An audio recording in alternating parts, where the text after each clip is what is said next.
So ridiculous. Here's your order. Just one iced mocha, spaghettis, and sandwiches for the witch and her minions. Excuse me, wala kayong respeto sa mga customer. Wow!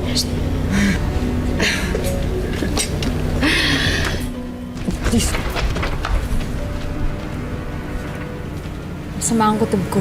Kung hindi gagawa ng mabuti ang mga yun.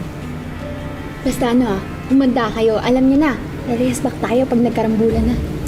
Sige, alisto lang kayo, okay? Tsaka guys, ready ako mag-video pag may naisip ng magawang masama yung mga yun. Sige. Cancel. Anong pwede kong iambag dito? Wala, hiling ka na lang. Wala.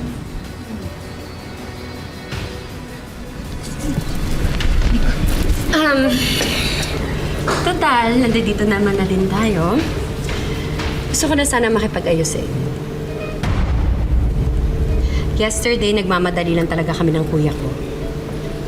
Okay.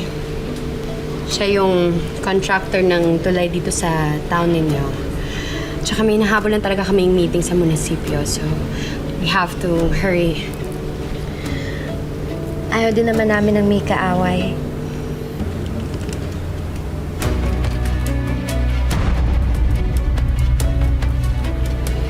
Kalimutan mo na yan. So, ready na kayo mag-apologize?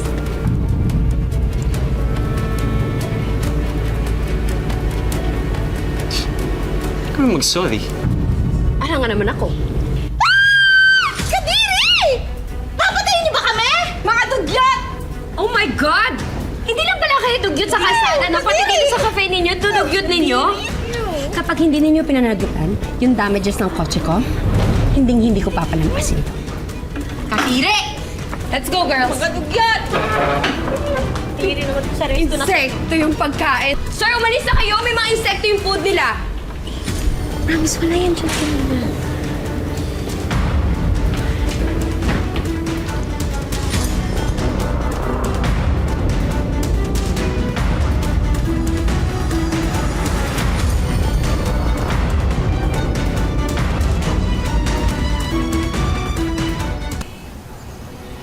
Ate, saglit. Malinis ang food namin and everyday po kami nagsasanitize.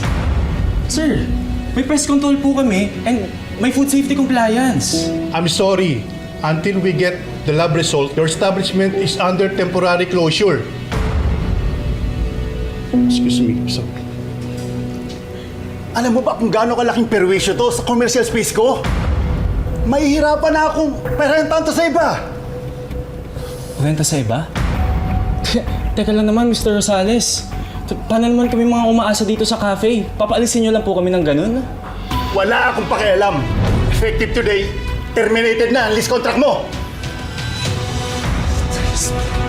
Wait lang. Sir!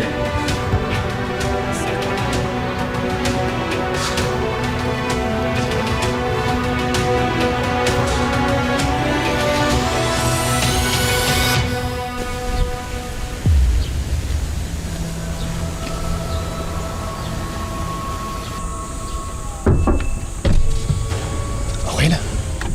Salamat Ikaw nang bahala sa akin, ha? Ilakad mo sa munisipyo yung iba ko pa mga negosyo. Oo, ako bala sa'yo.